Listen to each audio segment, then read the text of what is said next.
ও তুই আর কতকাল পরে ঘরে ওরে থাকবি শোনাবো ও সাজো ওরে গেল রে তোর দিনের বেলা বইয়া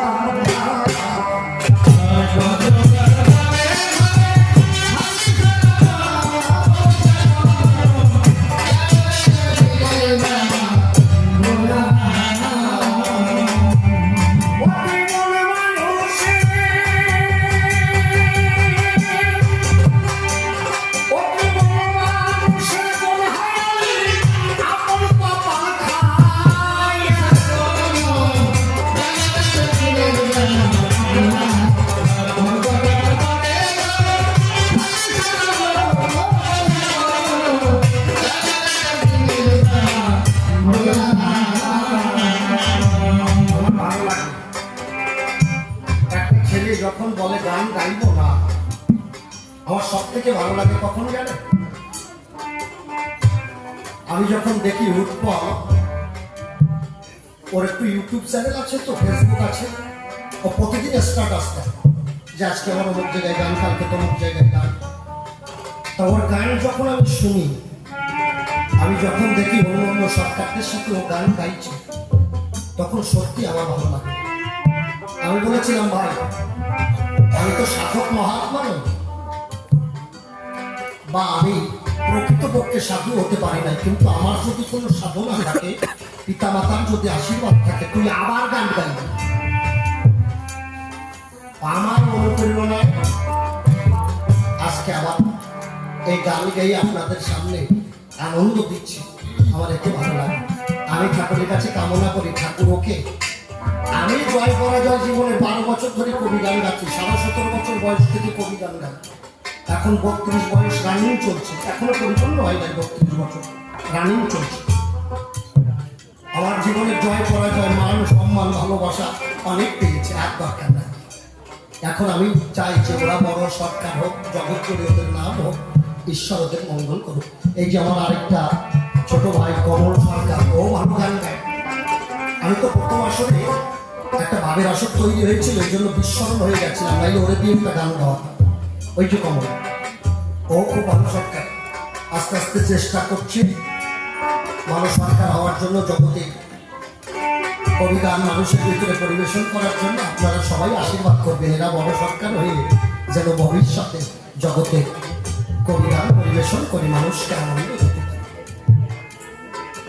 আমরা যে ঘরটায় বসবাস করছি মা, ওই ঘরটার মালিক ছিল একদিন আমার ঠাকুর দাদা, যে বাড়িতেই আছে। আচ্ছা, ঠাকুর দাদা যখন মারা গেল, ওই ঘরের মালিক হলো আমার বাবা, তাই তো? বাবা মারা গেল, ওই ঘরের মালিক হলো আমার, আবার আমি করে মরে যাবো, ওই ঘরের মালিক হবে আমার ছেলে। তাইলে কোনো মাস দেখেছেন মালিক পাল্টাচ্ছে, কোনো মাস মালিক পাল্টাচ্ছে। একসময় ঠাকুর দাদা মালিক ছিল, তারপর বাবা মালিক হলো, তারপর আমি হলাম, এরপরে আমার ছেলে হবে। তাহলে যে ঘরটা আমার, আমি এই ঘরের ভিতরে রয়েছি, মূলত এই ঘরটা আমার নয় মা। কবি বললেন আর কতকাল পরের ঘরে থাকবি শোনাবো। বউ মানে আমরা জানি, বউ মানে না প্রকৃতি। প্রকৃতি কানে কয় খ্যাতি, অবদেশ, মরুদ্ভব, জল, মাটি, আগুন, বাতাস এবং মহাশূন্যতা, এই পঞ্চ প্রকৃতি দিয়ে প্রত্যেকটা মানুষের দেহ গড়া। আসলে আমরা সবাই নারী, আমরা সবাই নারী, একমাত্র পুরুষকে আমার অনাদিরাধি গোবিন্দ হোক, আর আমরা সবাই নৃত্য কৃষ্ণদাস, নৃত্য হরিদাস।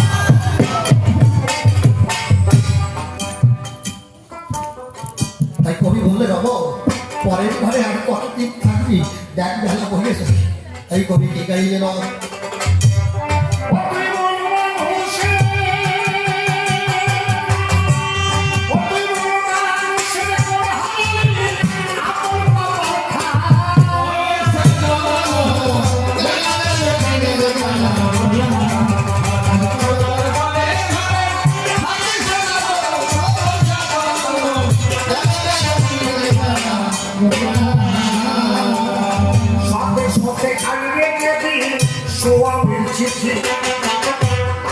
অতর ভূষা দিতে কোন পাবি আল্লাহ দিবে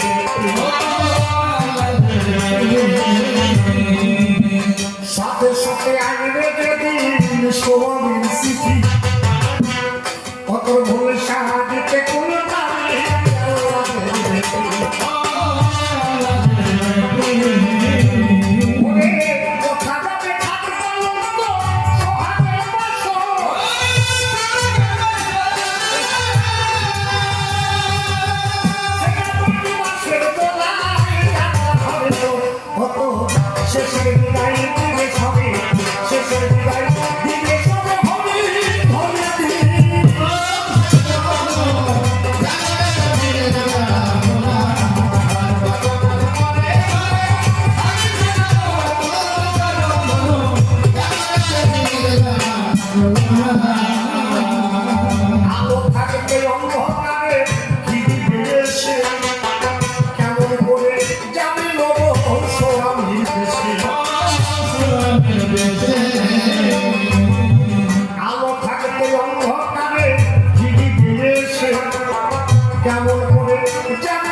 কবির কল্পনায় বিপক্ষে মনোহারকে আমার কাছে পাই ডাকে দিয়ে বলে বাবা তুমি আমার কথা কামনা সাগর কেন করে তুমি তাহার কেন গৃহ বাবা ত্যাগ করিয়াছিল আমার কাছে একবার বাবাকে প্রশ্ন করেছিল হরি কেন চা আচ্ছা বাবা কেউ আসো না কিসে আমাকে বলেছিল হরি তো দাস ছিল কেন চাঁদ বাবা হরি হলো পূর্ণচন্দ্র রামচন্দ্র কৃষ্ণচন্দ্র গৌরচন্দ্র হরিও পূর্ণচন্দ্র রাম লিখতে গেলে দেখবেন রয় একটা নিচে একটা ফোটা কেন হয় রয় একটা তাই তো রাম যদি সংস্কৃতে বলা হয় রয়াকার মত শেষে বিসর্গ আছে কিনা তার মানে কি রাম শব্দের অর্থ হলো ত্রিগুণ মণ্ডলাদের বিন্দু রূপে জনার্দন ওই যে বিন্দু সত্তা বলে না যেজন রক্ষা করে পিতৃধনে সেই সে বাপের বেটা বিচক্ষণ হ্যাঁ পিতৃধনে হরিধর বিরাজ করে ময়েরা শেষই রাগ বিহারী মহারাজ তাহলে বলছে ত্রিকোণ মণ্ডলা দেবী মানে ওই যে তিনটে কোণা রূপে সীতাকে ত্রিকোণ মণ্ডলা দেবী বিন্দু রূপে জনার্দন আকারে ভটস্বৈব মহাকারস্য সুলক্ষণা বিশান্তস্য সশব্দ তার মানে কি হরি আমার শব্দ ছিল কোথায় সহস্রার গর্ভ বিন্দু রূপে। যখন দেহে তোমার দেখো এই বিন্দু ধরা হয়, পূর্ণচন্দ্রে দেহখানা তোমার পরিপূর্ণ হয়। আমরা বাহ্যিক কথা অনেক আলোচনা করেছি, তত্ত্বের কথা কব খানিকটা। হয় বসবা, হয় ঢক করে বসবা, নাইলে চোখ বসবা, দুটির একটা কথা বোঝা যাচ্ছে আমার কথা। হয় ঢক করে হয় কথা বসবা, তা না হলে চোখ বসবা। তাহলে হরিকে পূর্ণচন্দ্র গর্ভ হয় কেন? হরি হলো পূর্ণচন্দ্র, পূর্ণ সত্তা।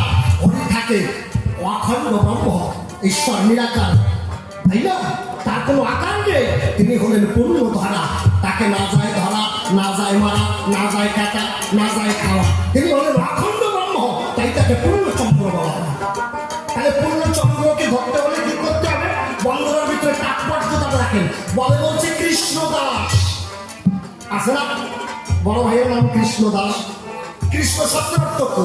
কৃষ্ণ শব্দের অর্থ হলো কর্ষণ করা, মানে এই দেহ কৃষ্ণকে আকর্ষণ করে আনা, দেহটাকে কর্ষণ করে। যখন ধরে নাই জয় জয় হরিদাস, জয় কৃষ্ণ দাস, জয় শ্রী বৈষ্ণব দাস, দেহ যখন তোমার দেখো কর্ষণ হয়ে যাবে, হরি এসে নিবার হৃদয় ধরা রাখে দেবে। হরি তোমার হৃদয়ে ধরা দেবে, কিন্তু হরিকে তুমি পূর্ণরূপে পাবে না। পাবে কখন? তখন তোমার ওই দেহটাকে কর্ষণ করে বৈষ্ণব দাস হতে হবে। আছে না কৃষ্ণ দাসের পরে কি বৈষ্ণব দাস না? বৈষ্ণব কারা? এই যে সাধুর প্রেমের বাজার বৈষ্ণব যদি হয়, তাহলে নিয়ে ধরতে হয় সেই বৈষ্ণবের অভাব। তাহলে বৈষ্ণবের পায়ে ধরতে হবে। তারপরে কি বলছে? গৌরী দাস। গৌরী রূপে কে? আমার কুণ্ডলিনী সত্তা। বৈষ্ণবের চরণ ধরি কুণ্ডলিনী জেগে যাবে, সর্বদাসে তখন স্বরূপে নয় হলো বটে দেবে। বোঝা যাচ্ছে আমার কথা? গৌরী দাস মানে কি? তখন বৈষ্ণবকে, বৈষ্ণবের সেবা করার পরে আমার এই কুণ্ডলিনী মানে গৌরী, আমার যে দেহের ভিতরে একটা শক্তি আছে কুণ্ডলিনী রূপে, তিনি তার ছাড়িয়া দেন। দিলে কি হবে? তখন স্বরূপ দাস মানে স্বরূপের দাস নিজেই তখন দাস হয়ে যায়। তখন থাকে সবাই কৃষ্ণ চন্দ্রের সেবায়। তখন সে এই বিশ্ব জগতে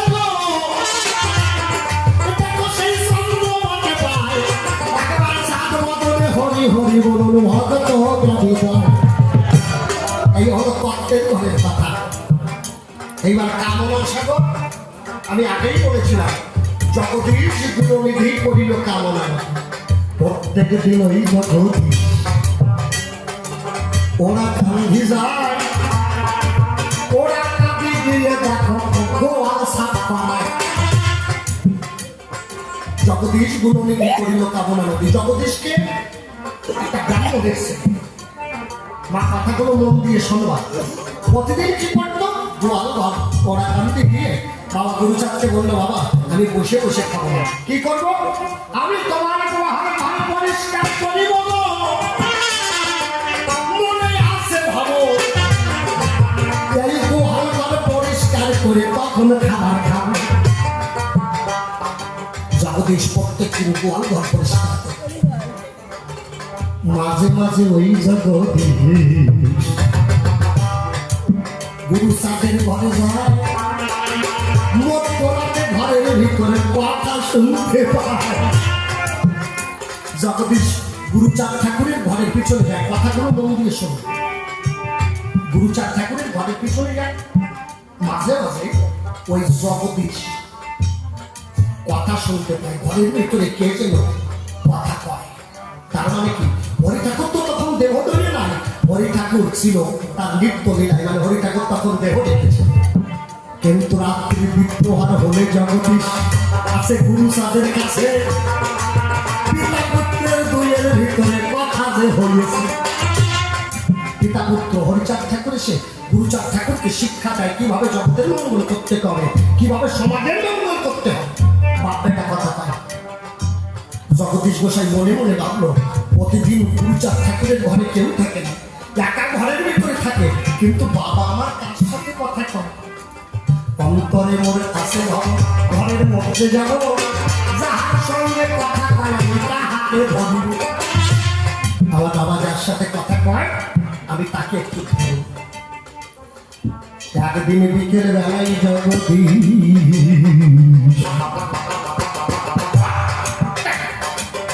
ঘরের মধ্যে গেল গুরুচাঁদ রাত্রিবেলায় শয়নে গেলেন। রাত 2টো বেজে গেছে। গুরুচাঁদ ঠাকুর খাটের উপরে বসে কাঁদছে। প্রতিদিন হরি ঠাকুর এসে আমার বাবা এসে আমার সাথে কথা কয়, আজকে বাবা আসে না কেন? বাবা আমি কি কোনো অপরাধ করেছি? তুমি কেন আসছো না? এদিক জগদিত্য লুকাইয়ে রয়েছে খাটের তলায়। কাঁদছে। সন্তান যদি কাঁদে বাবা বাবা বাবা বলে মরে কি আর থাকতে পারো বলো মহিতা। বাড়ির মহিনী আমার হরিচন্দ্র এলো দরজার বাহিরে দাঁড়িয়ে বলিতে লাগলো, অগুরুচাঁদ কি বাবা প্রত্যেকদিন তোর সাথে গিয়ে ঘরের ভিতরে দেখা করে কথা কই, কিন্তু আজকে আর কথা বলতে পারবো না। কেন? বলছে তোর খাটের তলায় একটা চোর ঢুকেছে।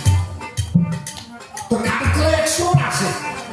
গুরুচাঁদ ঠাকুর দুই নয়ন জলে ভেসে বলছে, বাবা তুমি যাকে চোর বলছো বাবা সাধারণ চোর নয়, হরিনাম কৃষ্ণ নামের চোর সে চোর হয়।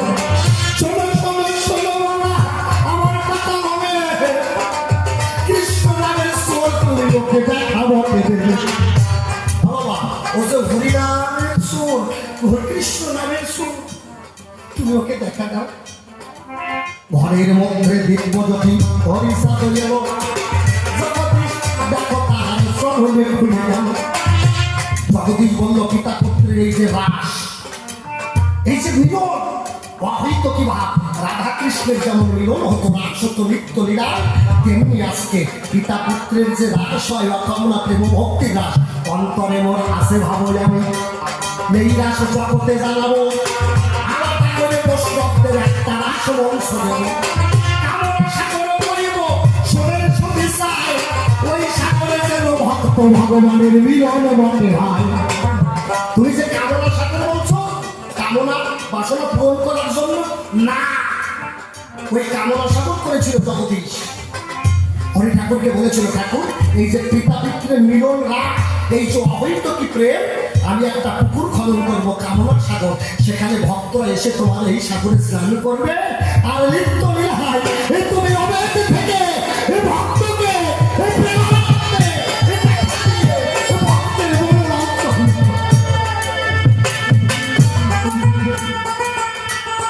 গুরুচাঁদ ঠাকুর বলল, বাবা আলাদা কামনা সাগর করিস না জগদীশ।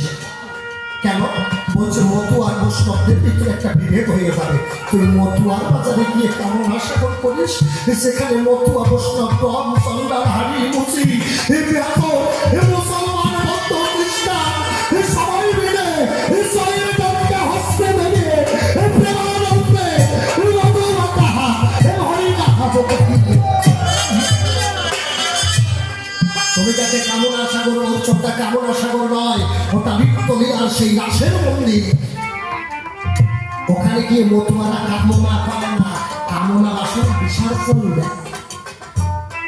জগতে ভক্ত আছে 3 প্রকার, সাধারণে সামঞ্জস্য সামার্থ্য। সামার্থ্যের অতি ভক্তকে রাধা সম ভক্ত যেজন অশ্বিনীর মতো হয়, নিজের জীবন দিয়ে যেজন হরির ভালো চায়, সেই তো হলো করছে সারা দেখো ওই সাগরে দিয়ে কামনা বিসর্জন, প্রেমানন্দে হরি হরি বলুন সর্বজন। ওটাকে কামনা চরিতার্থ করে না, কামনা বিসর্জন দেয়। তুমি বুঝতে পারো না মনে হয় বিষয়টা। বিসর্জন কর্তার কথা বল শোনেন শুধু এই সামার্থ্য ভক্ত আমার বিসর্জন বসুধায়। একটা কথা শুনে যান, রাত্রি তো অনেক হয়ে গেছে, আমার উৎপল করেছিল দাদা 8:30 9টার পরে আমাকে আসলে লোক থাকে না।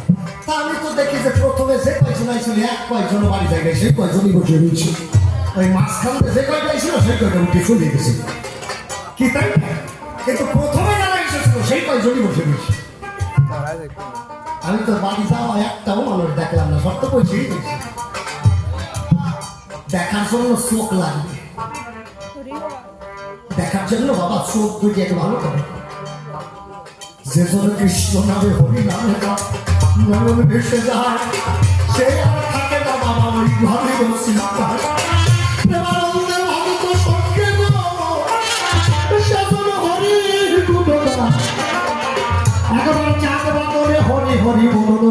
হোক মনিটার বন্ধ হয়ে গেছে দুটোই। জয় রাধে, জয় হরি বল। মনিটার দুটোই বন্ধ হয়ে গেছে। Hello hello hello. এখানে যে দাদা ভাই ছিল সে দাদা ভাই কই? দাদা একটু দেখুন তো, মনিটার দুটো বন্ধ হয়ে গেল কেন? আরে আমার এমন সময় না লাগে, একটা ভালো জায়গায় ছিলাম। জয় রাধে। বাহ, ঠিক আছে। ওই তার সরে গেছে, হঠাৎ করে ডাউন হয়ে গেল। একটু দেখুন, সাউন্ড একদম না, একটু দেখুন মনিটরটা তুলুন তাহলে। আরে আমি কি সুন্দর একটা জায়গায় ছিলাম। তো যত শোনেন শুধু চাই এই বলালে তাহার কথা বলিব সবাই। হয়তো কি ভক্ত তারা যারা নিজের জীবন দিয়ে আমার হরির চরণে নিজেকে সমর্পণ করেছে। জানি গল্প তো অনেক জানি, ওটা গল্প পায় আমারে পূর্ণ যৌবন চরণ করতে পূর্ণ যৌবন। তাকে চরণকর্তা বলছে এখন আমি মন চাইলে তো ওরা কান্দি যেতে পারি, এখন আমার যখন মন হয় আমি ওরা কান্দি যেতে পারি, এখন আমার গায়ে জোর আছে আমি হেঁটে 10 কিলোমিটার দূরে যেতে পারি। কিন্তু যেদিন আমি বুড়ো হয়ে যাব, যদি আমার চোখ কানা হয়ে যায়, যদি খোড়া হয়ে যায়, তাহলে তো সেদিন আর ওরা কান্দি যেতে পারবো না। তাহলে কি করবো না, আমি যৌবন থাকতে চোখ বন্ধ করে পা খোড়া করে ওরা কান্দি যাওয়ার অভ্যাস তৈরি করবো।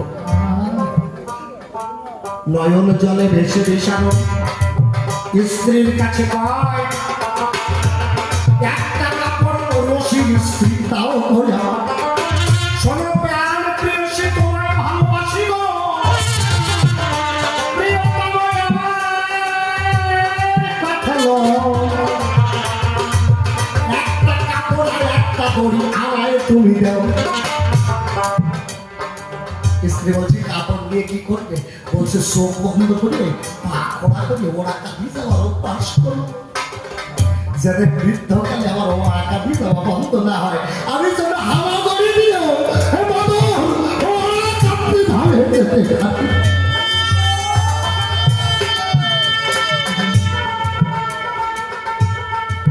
কাপড় দিয়ে ওই বেচারো চোখে যে রাখলো, রশি দিয়ে এক পা বেঁধে এক পায়ের উপর দিল,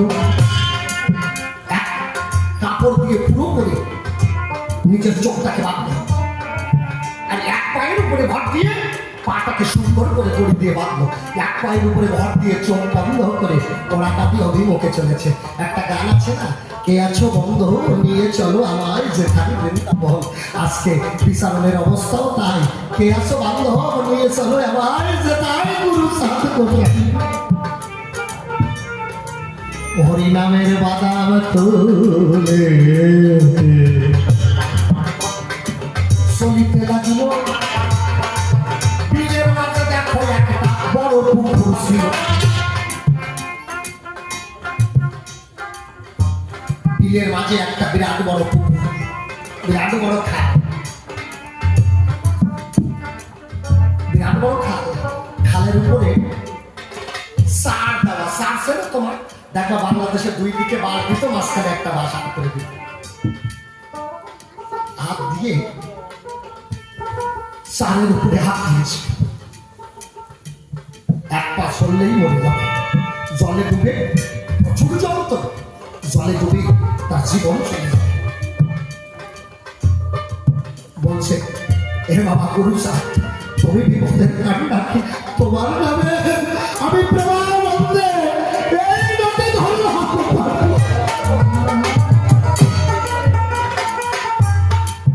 পিতা পিতা পিতা বলে যদি সন্তান যাকে ভাই থাকিতে পারে কি আর সেই বিশ্বের মালিক সাই। সত্য বাবাকে বললো, সত্য বাবা মাথা খেতে দিয়েছে, বলছে আমার আর খাওয়া হলো না, কি করতে হবে? বলছে আমি একটু পরে এসে খাবো। বিচারণ কর্তা চারের উপরে উঠেছে। এমন সময় 10 বছরের একটা বালক, একটা গামছা পরা, একটা গামছা গায়ে। এদিক পাগল তো জয় হরি বল, বল হরি বল বলে নয়ন জলে মানুষ। সত্য বাবা মা 10 বছরের বাচ্চাটা বলছে, ও মশাই, ও পাগল, তুমি এইভাবে চোখে কাপড় বেঁধে, পা বেঁধে তুমি এই চারের উপরে উঠেছো কেন? তুমি কি জানো না চারের উপরে তোমার ওই এক পা সরে গেলে তুমি জলে পড়ে তোমার মরণ হয়ে যাবে? তুমি চোখ বেঁধেছো কেন? তুমি কি কানা? তুমি পা বেঁধেছো কেন? তুমি কি ঘোড়া? বিচারণ কর্তা বললো, আমি ঘোড়াও নই, কানাও নই, এখন আমার যৌবন আছে, ইচ্ছা করলে ওরা কাঁদি যেতে পারছি, কিন্তু যদি কোনোদিন ঘোড়া হয়ে যায়, কানা হয়ে যায়, যদি ধামে না যেতে পারি, তাই আগে থাকতে ওরা কাঁদি যাওয়ার অভ্যাস তৈরি করছি। বাচ্চাটা বলছে, আমি তোমাকে পার করে দিই, আমিও ওরা কাঁদি যাচ্ছি, তুমি কি আমার সঙ্গে যাবে? পাগল বললো, তুমি যদি কান্ডারি হও আমার যেতে অসুবিধা কোথায়? বাচ্চাটা পাগলের হাত ধরেছে, পাগল মধুমাখা হরি নাম গাইছে, হরি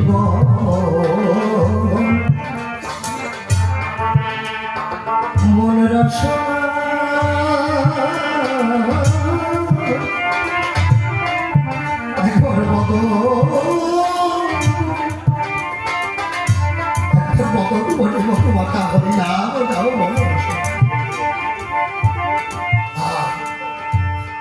হরিনাম পাগলের মুখে শুনতে শুনতে বাচ্চা যেন বিগলিত হয়ে গেল। কখন যে দুইজন ভাবে বিবাহিত হয়ে ওরা কাঁদি কাছারি ঘরের সামনে আসলো, পাগল নিজেই জানে। বাচ্চাটা বলছে, পাগল, আমি গুরুচাঁদ ঠাকুরের ওরা কাঁদি কাছারি ঘরের সামনে চলে এসেছি, এখন আমি যাবো। বিচারণকর্তা বললো, হ্যাঁ শিশু, কে তুমি? কান্ডারি, আমার হাত ধরে আমাকে ওরা কাঁদি নিয়ে এসেছো, এত পথ নিয়ে এসেছো, আমি তোমার মুখ দেখি নাই, অন্তত যাওয়ার আগে তোমার মুখটা দেখবো। চোখের কাপড় খুলেছি, খুলে দেখে দাদালি বছরের একটা বাচ্চা, একটা গামছা পরা, একটা গামছা গায়ে, হাঁটু সমান কাঁধ। পাগল বলছে, তুমি বিপদের কান্ডারি হয়ে আমাকে পার করে দিয়েছো, প্রতিদানে আমি তোমাকে কি দেবো তুমি বলো? বাচ্চাটা বলছে, আমাকে প্রতিদানে কিছু দিতে হবে না। কেন জানো? কেন? বলছে, যে যখন বিপদে পড়ে আমাকে স্মরণ করে, আমি এইভাবে তার হস্ত ধরে তাকে প্রমাণ করতে, আমি তাকে পার করে দেবো।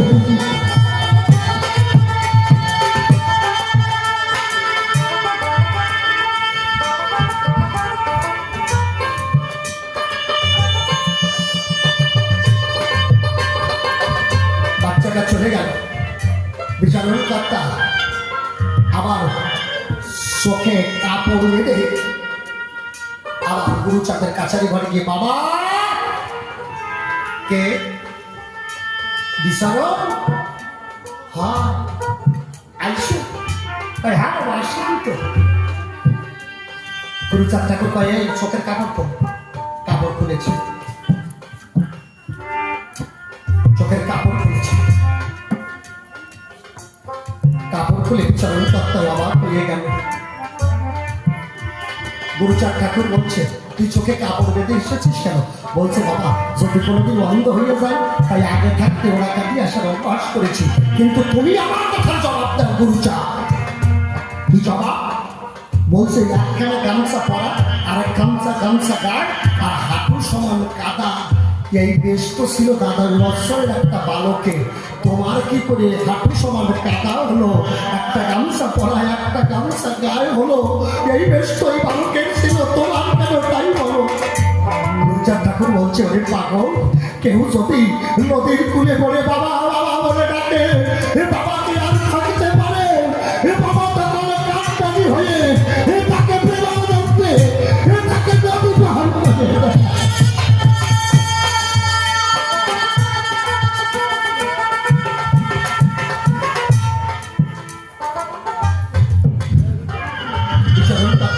বাবা, আমি মহাপাপী অপরাধী, আমি তোমাকে আজকে খাটনি করাইয়াছি। আমার গুরুচাঁদ বলছি, ওরে না রে, তোর মতো ভক্ত কেউ নাই। সত্য ভাবাকে বলছে, এসো, এইরকম ভক্ত জগতে আর পাবে না। এসো নয়ন জলে, কৃষ্ণ যেমন সুদামার চরণ ধুইয়েছিল, আমরা নয়ন জলে ভেসে বিচারণের চরণ ধোয়া। সত্য বাবা মাতা সত্যি সত্যি একটা পাত্রে জল এনে একটা গামছাতে দিয়ে বিচারণের চরণে হাত দিতে গেছে। গুরুচাঁদ ঠাকুর কেউ চরণ বলছে, বাবা তুমি আমার পায়ে হাত দিও না, মা আমার পায়ে হাত দিও না, আমি যে অতম পাপি। গুরুচাঁদ ঠাকুর বলছে, রে ভক্তের চরণ বড় ভালোবাসি, আমি যে ভক্তের চরণ বড় ভালোবাসি রে বাবা।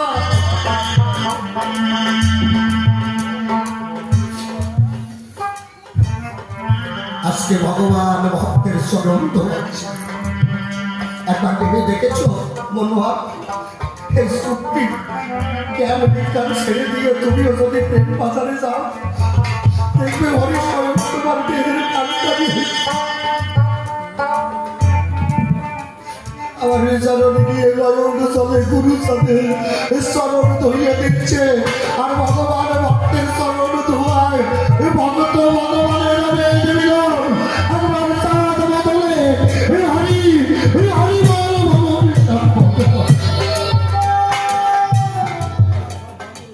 রাধা মায়ের ভাবুকে কিছু নাই যায়, আরে দেহ মন শোকে দিয়ে হরি সাথে এইভাবে যারা ভক্ত তারা ডাকতে পারে, হরি দেখো তাহার প্রেমে বাধা বসে পড়ে। আমাকে বলছে অশ্বিনী কথা কেন সংসার ছাড়লো? কারণ ছিল অশ্বিনী কর্তার যিনি সহধর্মী, তিনি কোনোদিন হরি ঠাকুরকে পছন্দ করতেন না, কোনোদিন নাম গুণ কীর্তন করতেন না। অশ্বিনী বলল, বাবা একদিন গুরুচাঁদকে বলেছিল, বাবা এমন একজন মানুষকে জীবন সঙ্গী হিসাবে পেয়েছি যার হরি পথে মন বসে না। গুরুচাঁদ ঠাকুর বলল, হরি হরি সেবায় যত তোকে বাধা দেবে তত হরির প্রতি তোর অনুরাগ প্রেম ভক্তি বাড়বে।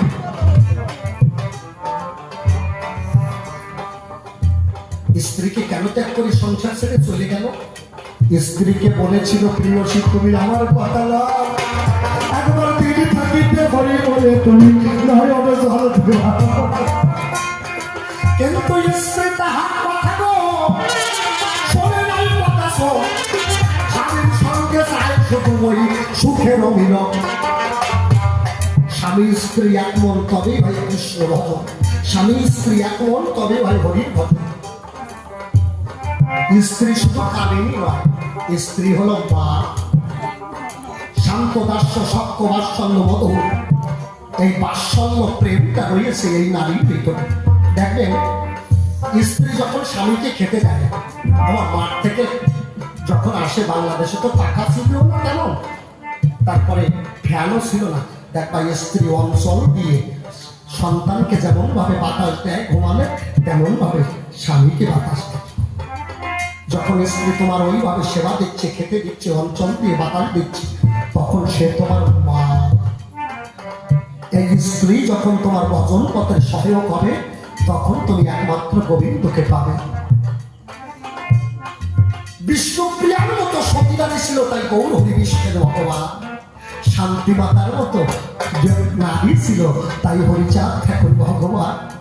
তেমনি জগতে যে যত বড় সাধন হোক, স্ত্রীর কর্তব্য কি? স্বামী যদি হরিসভায় যায়, তাকে ঘরে রাখা যাবে না। দেখবেন এক ধরনের নারী আসে, কোথায় যাচ্ছ? মাদ্রাসে না, ছড়িয়ে দেবো, ঘরে ধরো, আসে এক ধরনের। কিন্তু প্রকৃত নারী হলে কি করবে? স্বামী আমি তো সারাদিন কাজ করি, তুমি তো ভক্ত বৃন্দাবনে হরি আসরে ওরা কান্দে যাচ্ছ, আমার তো সৌভাগ্য হয় না। স্বামী কথা দিও, ভক্ত বাসনে গিয়ে একটু ভক্তের চরণ ধুলিয়ে আমাকে দিও, আমি তোমার ওই চরণ ধুলি দিলে আমি সর্বদা থাকবো তোমার চরণ সেবা। এই হলো স্বামী স্ত্রীর সেবা। স্বামী স্ত্রী একমন, তবেই হরির বচন পুজো। অশ্বিনী কর্তা দেখলো সংসারটা কেমন গেল। সংসারে সকল কিছু ভালো, কিন্তু সংসার হলো মায়া ক্ষেত্র। একটা মাকড়সা দেখবেন জাল বিস্তার করে, চারিদিকে জাল তৈরি হয় করে মাকড়সা মাঝখানে থাকে, তাই না? যখন কোনো পতঙ্গ উড়ে যায়, ওই পতঙ্গ উড়ে ওই মাকড়সার জালে বাঁধে, আর মাকড়সা তখন সেই পোকাটাকে ধরে খায়, ঠিক কিনা? পোকাটাকে ধরে খায় না, মাকড়সায় পোকা খায় না? তেমনি এই সংসার ক্ষেত্রে মায়া হলো মাকড়সা। মায়া চারিদিকে তার মায়া জাল বিস্তার করে রয়েছে। এই মায়ার বাঁধন কেটে দেয় কারা? একমাত্র সাধুজন, মহাজন, মকর যারা, এরা মায়ার ঘাস কেটে দেয়। তখন আমাদের এই স্কুল জীব প্রেমানন্দে হরি বলে, হরি নামের বাদাম তুলে, সেই শ্রী হরি প্রেম বাদামে যায়।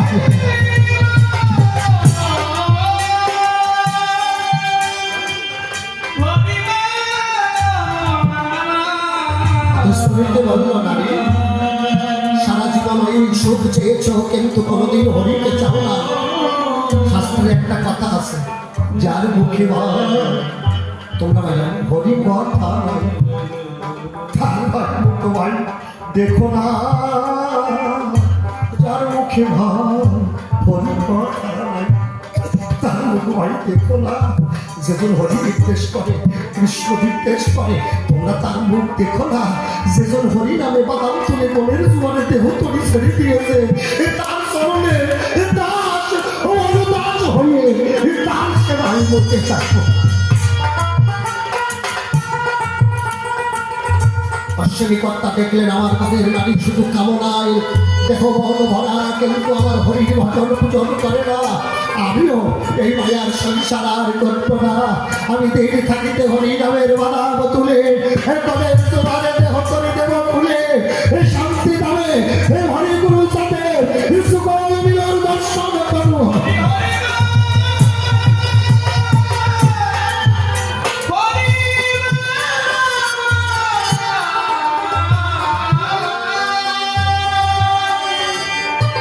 কাজ করতে ওর চাক বললেন হাতে কাম মুখে নাম, তাতে পাবে পরিণাম।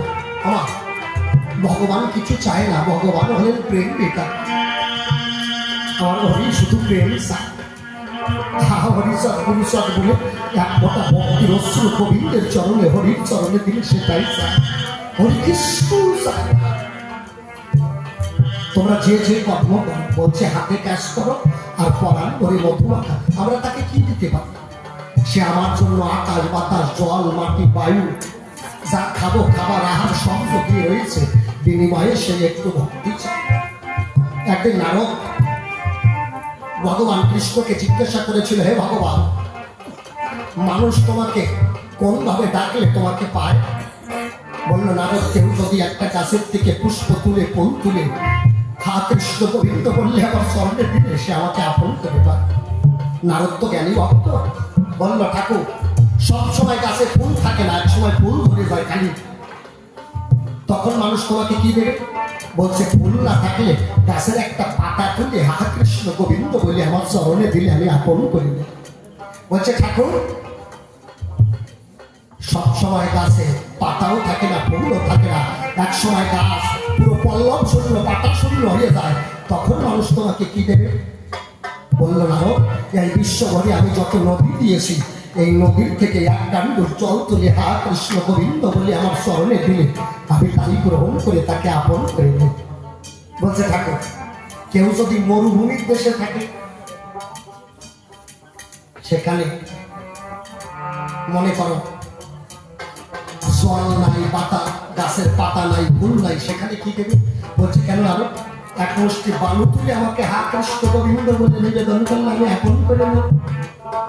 বলছে ঠাকুর তা নাই, বুঝে নিলাম, কিন্তু ওই বালি যদি নদীর তাতে গরম থাকে, হাত দিয়ে যদি তুলতে না পারে, তখন ভক্ত তোমাকে কি দেবে? বলছে নারদ, নদীতে যদি জল না থাকে, গাছে যদি পাতা না থাকে, আমি প্রত্যেকটা মানুষের দেহে গঙ্গা যমুনা বলে দুটি নদী দিয়েছি।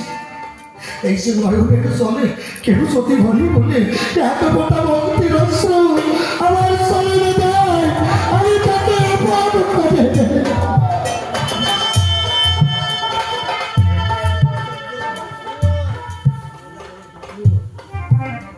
এই জন্য ভক্তি বাড়িতে যে সংসারে থাকো হরি ঠাকুর এসেছিলেন গার্হস্থ ধর্ম দিতে। যে যে কর্ম করি না কেন মা, আমার কর্মের ভিতর দিয়ে অজপার ঘরে যদি হরিনাম করতে থাকে, অজপার ঘরে তোমার যখন হরিনাম যে হবে, হৃদয় মন্দিরে শান্তি হরিতে দাঁড়াবে।